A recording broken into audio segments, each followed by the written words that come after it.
अगर चरण सिंह सप्रा ये याद दिला रहे हैं तो इसमें दिक्कत क्या है?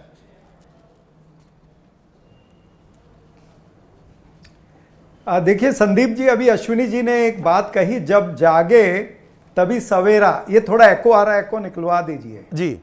मैं इनको कहना चाहूंगा, ये जब जागे तभी सवेरा नहीं है, ये मात्र ढोंग है, जुमलेबाजी है और ये देश को भ्रमित करने का एक षड्यंत्र है। इनकी कथनी और करनी में बहुत फर्क है। ये हमने एक बार नहीं अनेकों बार देखा है। कैसे? और ये ऐसे जुमला वीर हैं, ऐसे भाषण वीर हैं कि भाषण देते समय भूल जाते हैं कि भाई नरेंद्र मोदी जी के 11 साल के कार्यकाल के अंदर विदेशी आयात बढ़ा है, एफडीआई बढ़ी है, कॉरपोरेट सेक्टर की ठेकेदारी बढ़ी है। क्या एफडीआई नहीं बढ़ा है? आप खुद बता रहे थे अभी। और एफडीआई का अगर आंकड़े में देने शुरू करूं तो इंश्योरेंस के अंदर 74% हुआ है, डिफेंस के अंदर 74% हुआ है, ब्राउन फील्ड फार्मा के अंदर 74%, टेलीकॉम में 100% एफडीआई, स्पेस सेक्टर में 100% एफडीआई, मल्टी ब्रांड रिटेल में 51%, सिंगल ब्रांड रिटेल में 100%। ये आपका आंकड़ा बिल्कुल सही है। पर चरण सिंह सप्रा, मैं एक चीज बता दूं, एफडीआई जो विदेशी निवेश है वो कम होता जा रहा है, लगातार उसका आंकड़ा घटता चला जा रहा है। पहले एफडीआई की बहुत दुआई दे रही थी सरकार। मैं ये कह रहा हूं कि एफडीआई सेक्टर खोला, इतनी मात्रा में खोला किसने? 100%, 74%, ये किसने खोला? नरेंद्र मोदी की सरकार ने खोला ना। और अब ये स्वदेशी की बात करते हैं। अरे ये तो एग्रीकल्चर यानी कृषि पर भी ये ला रहे थे सारा एफडीआई, और है भी कुछ मात्रा तक। वो 3 काले कानून आपको याद होंगे जिसके तहत किसानों को इन्होंने क्या नहीं कहा, अर्बन नक्सल कहा, खालिस्तानी कहा, देशद्रोही कहा, आतंकी कहा। 750 किसानों की मृत्यु हो गई उसके अंदर। उस शहादत के बाद में वो कानून वापस लेने पड़े, नहीं तो वो किसानों का भी क्या हाल होना था। वो किसानों का वही हाल होना था जो आज तो देर आयत दुरुस्त आयत कह रहे हैं अश्विनी महाजन। वही हाल हमारे भूमिपुत्रों तो देर आयत दुरुस्त आयत। हम क्यों निर्भर होते रहे अमेरिका पर?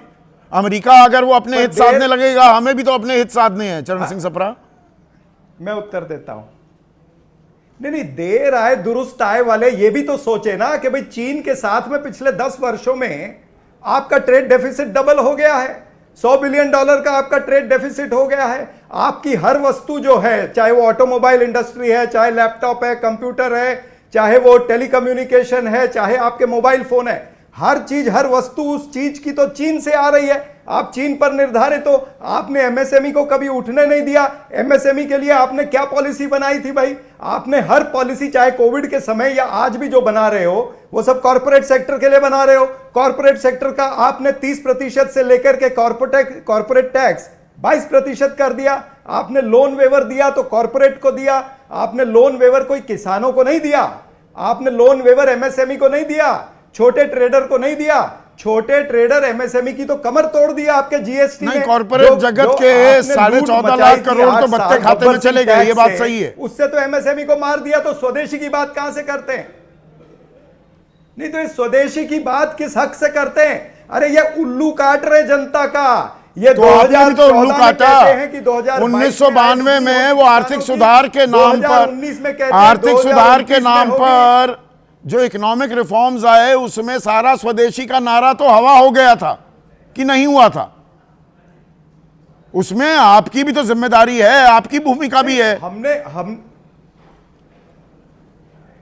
नहीं, हमारी भूमिका देखिए, 11 साल इनकी लगातार सत्ता है। अगर उसके बाद भी ये कहेंगे कि नेहरू जी की वजह से हुआ, इंदिरा गांधी जी की वजह से हुआ, तो ये इनकी विफलता है। अरे भाई, आप तो ये उत्तर दीजिए ना, स्वदेशी की आप अगर नकल करना चाहते तो थोड़ी अकल भी चाहिए। स्वदेशी मूवमेंट 1905 में क्या हुआ था? लोकमान्य तिलक जी की आप नकल करना चाहते हैं, बिपिन चंद्र पाल की नकल करना चाहते हैं, अरबिंदो घोष की नकल करना चाहते हैं, लाला लाजपत राय की और महात्मा गांधी की नकल करना चाहते हैं? क्या उन्होंने विदेशी घड़ी पहनकर, विदेशी सूट पहनकर, विदेशी पेन लगाकर, विदेशी चश्मा लगाकर, विदेशी गाड़ी में बैठकर क्या उन्होंने स्वदेशी मूवमेंट चलाया था? नरेंद्र मोदी जी को पहले यह त्यागना पड़ेगा। अंग्रेजी में कहते हैं प्रैक्टिस व्हाट यू प्रीच।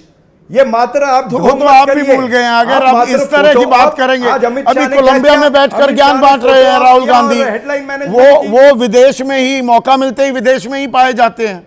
थोड़ा सा अपने नेता को भी स्वदेशी कर लीजिए। नहीं, नहीं, देखिए मेरा आप विषयांतर हो रहे हैं। आप होने हम लगे बात तो कर थोड़ा रहे हैं कि समय भी हो सरकार लिया। किस तरह से जनता का लगातार 11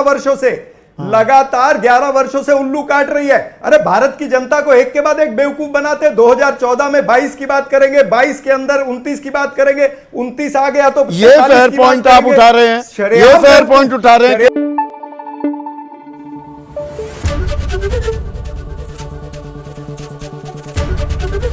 एबीपी न्यूज आपको रखे आगे।